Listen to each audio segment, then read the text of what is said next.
Welcome to the Rim Break Rodeo. We hope this video helps. You need the app and account ready. Open your account's security or two-step verification page. Once done, select the option to add an Authenticator app. Make sure Time Sync is enabled on your phone. This matters for codes to match. Choose Android or iPhone Flow, then pick the Authenticator option.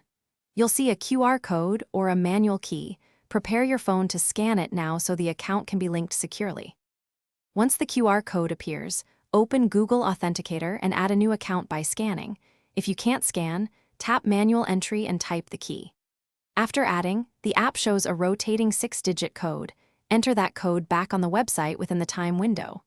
Make sure to label the account in the app so you recognize it later. Also download or copy the backup codes offered by the service. Those are your safety net if you lose the phone. Enable the authentication method on the site and save settings, then immediately sign out and test signing back and using a fresh code from the app. Once successful, store backup codes in a secure place and consider adding a secondary recovery method.